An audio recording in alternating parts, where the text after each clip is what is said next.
Aloha, everyone. This is Chesapeake Movie Thoughts. And it seems to me everybody is still buzzing about Avengers Infinity War. Now that I've had a week to process it, I've actually been very jazzed about it now. I mean, I came out of it a little disappointed with the ending. From the buzz I hear, I'm like the only one. Everyone else loved the ending. But I was a little disappointed with the ending, but now that the ending is not so fresh in my memory, yeah, I'm really jazzed and excited about this movie. I'm very looking forward to seeing it again. But with everyone talking about Avengers Infinity War, there's probably enough being said about that movie by itself. So I wanted to go on a tangent and talk about the other upcoming Marvel movies that we know about. First one is coming up is Ant-Man and the Wasp. There's been trailers out for this one. It's the only one we have trailers for so far. Looks really good. I'm really excited about this one. It seems like it takes place, if you've seen Infinity War, again, not to give too much away, but if you've seen Infinity War, it's obvious that the Ant-Man and the Wasp does not take place after. It would take place either before or possibly during the events of Infinity War. And I think it's a missed opportunity if it doesn't take place during Infinity War. Because that's a great opportunity to really set up, what Ant-Man's involvement is going to be in Avengers 4.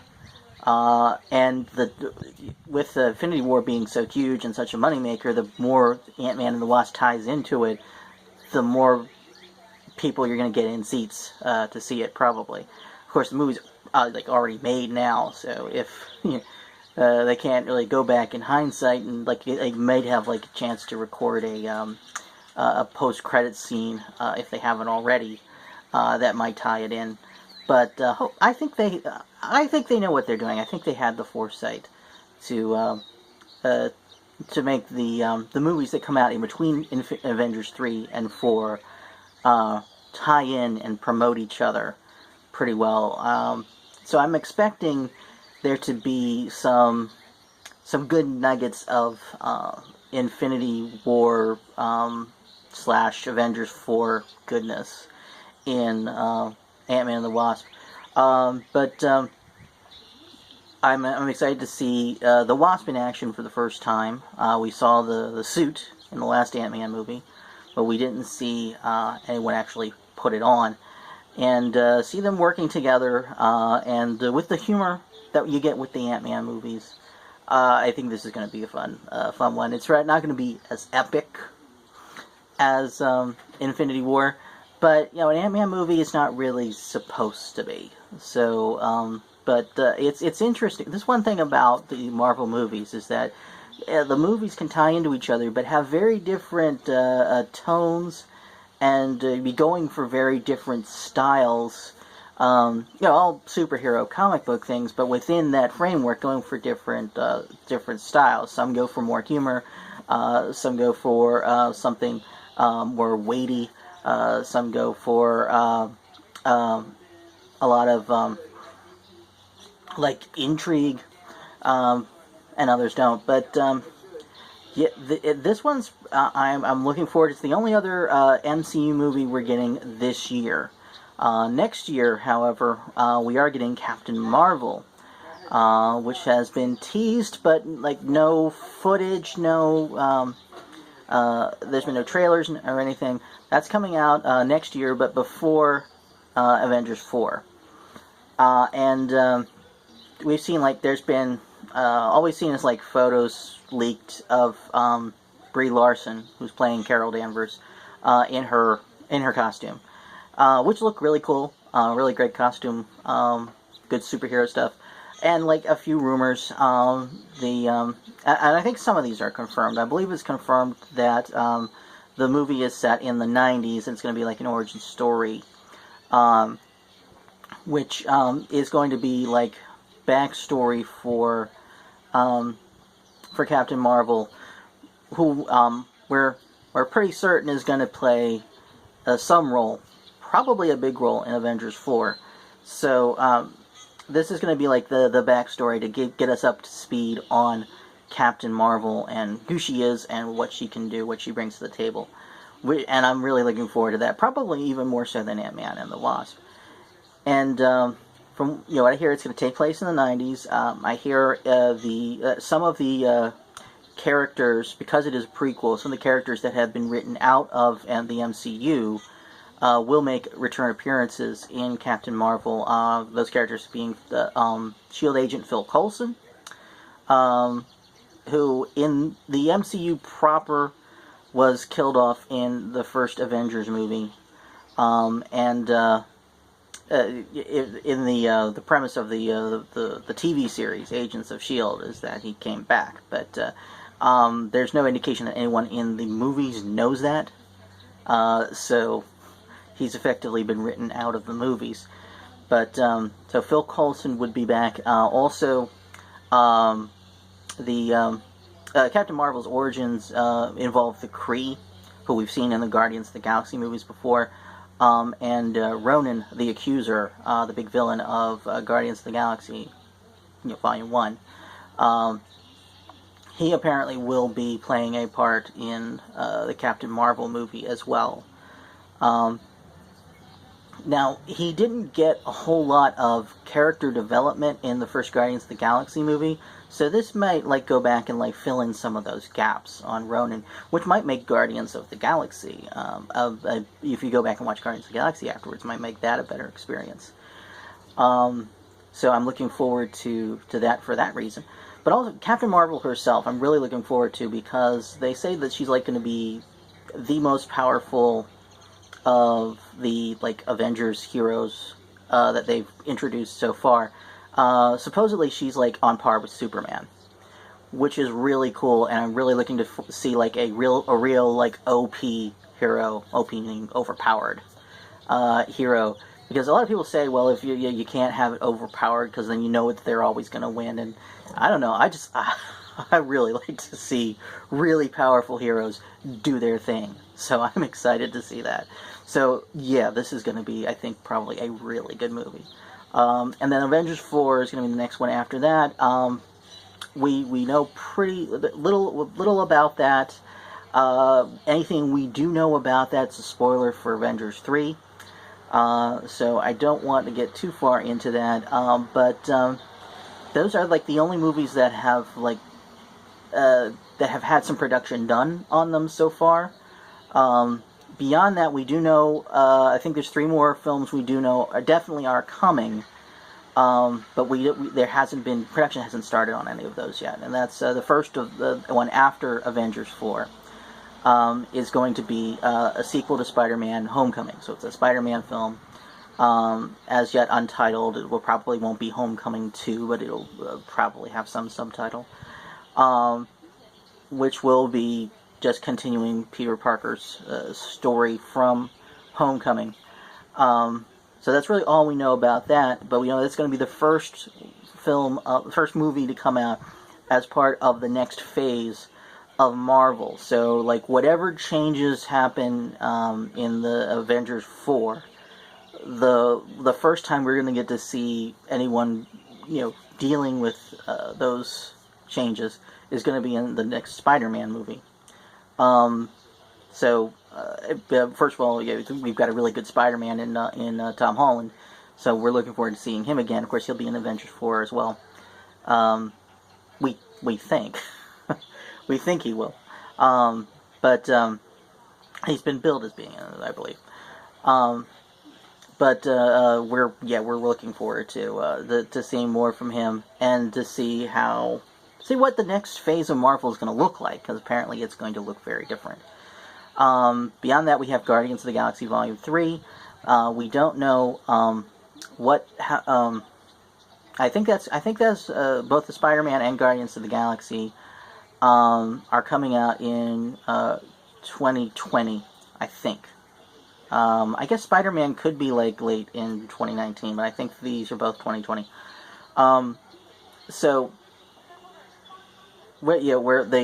Guardians of the Galaxy Volume 3, we do know a very little bit about. We know that there was a teaser, a mid-credit scene that was teasing the introduction of Adam Warlock in Guardians of the Galaxy Volume 2, which he could pop up in in an Avengers movie, but James Gunn, the director, has said that he was specifically being teased for Guardians of the Galaxy Volume 3 for his appearance there. So we know Adam Warlock is coming to Guardians of the Galaxy, and that's pretty much all we know about that. Again, the Guardians are involved in this Avengers storyline that's still playing out, so that's going to probably affect Guardians of the Galaxy Volume 3 as well, and we don't know until we see Avengers 4 as to how that finally shakes out. Then we have confirmed, we don't have a date yet, we have confirmed that there will be a Black Panther 2. There will be a Black Panther sequel, and of course there was going to be. But yeah, we don't know anything about that, basically. So all we know is that it's going to happen. When it's going to happen, what story it's going to be about, which characters are coming back, we don't know. Beyond that, there's really only other thing I can think of is that I've heard some very strong rumors that a prequel origin story for Black Widow is planned at some point. A lot of people. There've been a lot of people that have been just clamoring for Black Widow to get her own solo movie, and supposedly in the next phase they are going to do it. But we don't know exactly when that's going to happen, and it's not confirmed. So we're not sure. It could happen. Probably will, but it's not certain. And then we're not hearing much more about beyond that. Now I think that by the time these movies have released, all the paperwork will be done on the Fox deal, the Disney buying Fox. So probably by that time they'll have the ability to reboot X-Men, Fantastic Four, bring in those characters. So I'm expecting to see that start to come in. They're going to start to bring in, and then there's also characters they haven't really touched from ones they like the Avengers side of things that they haven't brought in yet. So some of the more obscure characters that they haven't really touched on. I mean, they've touched on the big ones, but one of the things that Marvel has been good at doing is taking some of the more obscure comic books, like Guardians of the Galaxy was really obscure before they made a movie, and then taking that and then bringing that to the forefront. So we could see some of that, and then plus we could see them bring in some Fantastic Four. Fantastic Four would fit right in, I think, with Marvel, and would probably give people a really good Fantastic Four movie, which hasn't really been done yet. Now, I'm kind of partial to the original two Fantastic Four movies, with Fantastic Four and then Fantastic Four: Rise of the Silver Surfer. Those ones, a lot of people don't like them, and I didn't like the first one the first time I saw it, but it kind of grew on me, because after a while, it kind of clicked. It's like, oh, it's not really totally a superhero thing, that's kind of on the side. It's really more of this family dynamic that they're showing. So more like almost like a big screen sitcom about a family that just happens to have superpowers. And once that clicked, I kind of really enjoyed the movie a lot more. And then the sequel was fine. It didn't really it included Galactus, but didn't really bring Galactus to the screen in a way that was satisfying to fans. So maybe that's coming for Marvel, maybe, for Marvel Studios. Maybe the X-Men. The X-Men will be harder to work in, because you have to deal with the fact that if mutants with superpowers had been around the whole time, then why was everyone reacting to superheroes like the Avengers as they did to begin with? And where were these mutant superheroes while all that was going on? Because the whole thing about X-Men is that everyone, well, not everyone, like about half the population has this fear and prejudice towards mutants, but they don't seem to have that towards characters who got their superpowers in other ways instead of being born with a mutant gene. which is weird. It's something that's kind of been weird for Marvel, but like the mutant thing kind of happened at the same time because like the whole Marvel universe in the comics was like coming together in the '60s. So they kind of all came together at the same time, so you can kind of forgive it there. But where like if like the mutant thing kind of happens now, after you've already got this precedent of people accepting superheroes that just got their powers in different ways, then it's kind of weird that how you got the powers is what makes people prejudiced against them.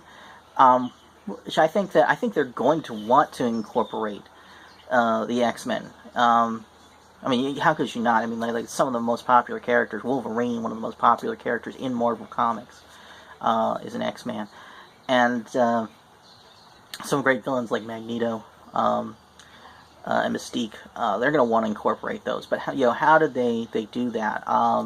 Maybe like open up the multiverse and have like the X-Men be a separate, being like a separate universe in the multiverse that can cross over through interdimensional travel. Maybe that kind of thing, or maybe they're going to like do like a soft reboot and kind of like change the past, kind of like the X-Men already did in X-Men Days of Future Past. Maybe they'll do that, and then like kind of like make the mutant thing kind of have already happened, and like history just turned out differently than we saw it. It could be something like that, but or we don't know. We don't know when or how these formerly Fox-owned properties are going to integrate, but it's going to be an interesting. It's going to be a very interesting phase going forward. This phase that's ending now is like awesome, and then the phase going forward is going to be kind of game changing. It's going to kind of change the Marvel landscape, and I'm really looking forward to it. Alright, that's what I've got to say about the future of Marvel right now, Marvel's upcoming films. So, what do you guys think? Did you have any insights that I haven't covered? Like, comment, subscribe, and that's a wrap.